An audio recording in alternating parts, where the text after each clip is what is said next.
মহারাষ্ট্র ঝাড়খণ্ডের দিকে আমাদের নজর ছিল। মহারাষ্ট্রে কি হবে?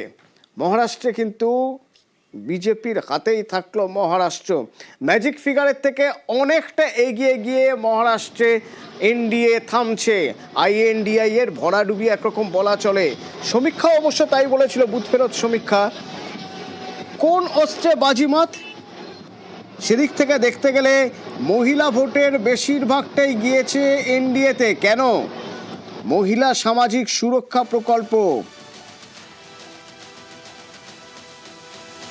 মাঝি লাডলি বেটি, ওই প্রকল্প ভালোভাবেই নিয়েছে মানুষ মনে করছেন রাজনীতিবিদরা। বাড়তি অর্থের প্রতিশ্রুতি অবশ্য বিরোধীরাও দিয়েছে, কিন্তু তা দাগ কাটেনি ভোটারদের মনে। আমরা এ বিষয়ে কথা বলেছিলাম নেটওয়ার্কের এডিটরিস্টের সঙ্গে। মহারাষ্ট্রে বিজেপির সাফল্যের সব থেকে বড় কারণ লড়কি বাহিনী যোজনা। গ্রামের প্রান্তিক মানুষ, গ্রামের প্রান্তিক জনগণ, যার যে মডেল পশ্চিমবঙ্গে আজ চালু আছে, যেটা লক্ষ্মীর ভান্ডার, সেই মডেল বিজেপি চালু করার পরে তার প্রথম কিস্তি 3 মাসের টাকা ঠিক ভোটের আগেই যখন ঢুকে গেছে মানুষের ব্যাংকের অ্যাকাউন্টে, মহিলাদের ব্যাংক অ্যাকাউন্টে, তারা বিশ্বাস করেছে যে এই সরকার থাকলে এই টাকা তারা পাবেন এবং পারবে। বিরোধীরা বেশি টাকার প্রতিশ্রুতি দিয়েছে, কিন্তু সেটা কিন্তু তাদের অ্যাকাউন্টে ঢোকেনি। কারণ যে টাকা দিতে পেরেছে, যে সরকার টাকা দিয়েছে, মানুষ তাদের উপরই ভরসা রাখে। সেই জায়গায় দেখতে গেলে দেশের 50% মহিলা ভোটার, মহারাষ্ট্র তার ব্যতিক্রম নয়। সেই জায়গা থেকে মহারাষ্ট্রের মহিলা ভোটাররা ঢেলে ভোট দিয়েছে বিজেপি জোটকে। মহারাষ্ট্রে লড়াই হয়েছে শিবসেনার সাথে, শিবসেনার পাওয়ারের সাথে পাওয়ারের, অর্থাৎ শরদ পাওয়ারের সাথে অজিত পাওয়ারের চিহ্নপন্থী শিবসেনা থেকে উদ্ধব শিবসেনা। এদিকে কংগ্রেস, যাদের চালিকা শক্তি, কংগ্রেস এই জায়গায় এখানে লড়াইটা বিজেপি ভার্সেস কংগ্রেসের লড়াই হওয়া দরকার ছিল, কথা ছিল বা হওয়া উচিত ছিল। মহারাষ্ট্রে কংগ্রেস যে দিশাটা দেখাতে পারেনি, অনেক দেরিতে এমন এমন কার্ড খেলেছে, সেই কার্ডগুলো অনেক দেরিতে হয়েছে। এবং কংগ্রেস যেখানে একটা আমরা দেখি যে কোনো একটা জোটে একটা প্রধান চালিকা শক্তি থাকে জোট রাজনীতিতে, যেমন পশ্চিমবঙ্গে বামফ্রন্ট যখন ছিল তখন সিপিআইএম ছিল চালিকা শক্তি। কংগ্রেস কিন্তু মহারাষ্ট্রে এই যে জোট, অর্থাৎ কংগ্রেস, শরদ পাওয়ার, উদ্ধব ঠাকরে, এই জোটে কংগ্রেস কিন্তু অনেকটা পিছনে ছিল। ওখানে কিন্তু কংগ্রেস সেই রোলটা প্লে করতে পারেনি, তার ফলে মহারাষ্ট্রে এইরকম রেজাল্ট হয়েছে। এবং মহারাষ্ট্রের ক্ষেত্রে তুমি যদি দেখো তাহলে দেখতে পাবে যে লড়কি বাহিনী যোজনা অত্যন্ত অত্যন্ত সাফল্য দিয়েছে বিজেপি জোটকে, এবং এটা একটা সব থেকে বড় কারণ। এখন প্রশ্ন এটাই যে বিজেপি এত সিট জেতার পর বিজেপি তার মুখ্যমন্ত্রিত্ব চাইবে নাকি সিন্ধের হাতেই মুখ্যমন্ত্রিত্ব ছেড়ে দেবে? এই জায়গা থেকে দাঁড়িয়ে বিজেপির কাছে এটাও একটা বড় চ্যালেঞ্জ। मैं आधुनिक अभिमन्यु हूँ, चक्रव्यूह को भेदना जानता हूँ। हमने चक्रव्यूह को भेदा है, और ये कोई मैं पहले भी कह रहा हूँ, वापस कह रहा हूँ, इस विजय में मेरा बहुत छोटा उसमें मैं समझता हूँ कि सहभाग है।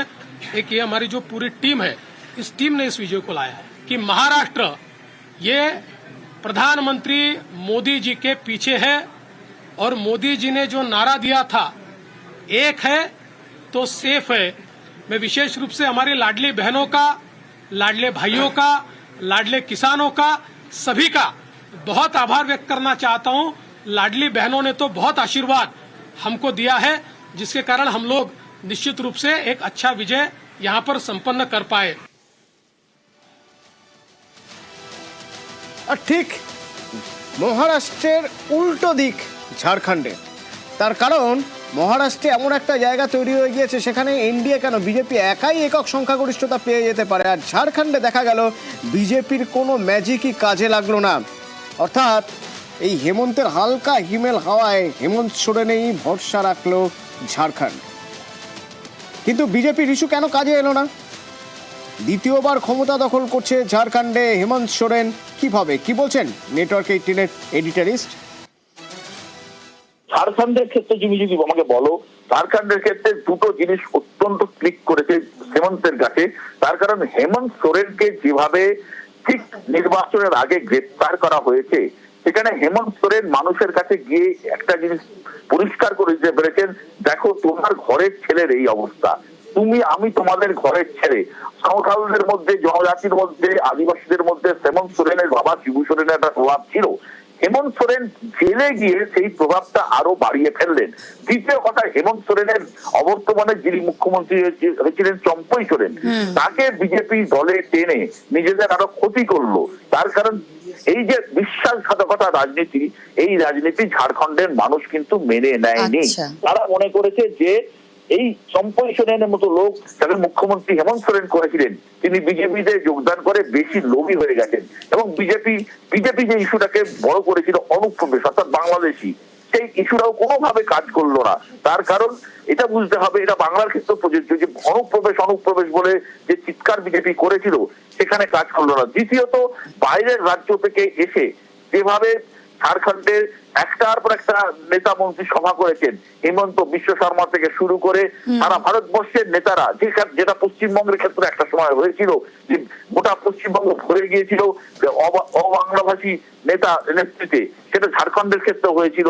ঝাড়খণ্ডেও কিন্তু এমন নেতারা এসে ওখানে ঘাঁটি গেড়ে বসেছিলেন, যেটা হেমন্ত সোরেন যেটা মানুষকে বোঝাতে সক্ষম হয়েছিলেন যে আমাদের ঝাড়খণ্ড, আমাদের এই আদিবাসী জল জমি এবং জমিনের যে লড়াই ঝাড়খণ্ডীরা লড়ছেন এবং ঝাড়খণ্ডের নিজের ভূমে পরবাসী হয়ে যাচ্ছে, সেই জায়গা থেকে বেরোতে গেলে ঝাড়খণ্ডের ভূমিপুত্রকেই দেখতে হবে। সেই জায়গা থেকে লোকে হেমন্ত সোরেনের উপর ভরসা রেখেছেন এবং হেমন্ত সোরেনকে এই যে ইডি সিবিআই দিয়ে যে গ্রেফতার করানো, এটা কিন্তু জনজাতির মানুষ খুব ভালোভাবে নেন।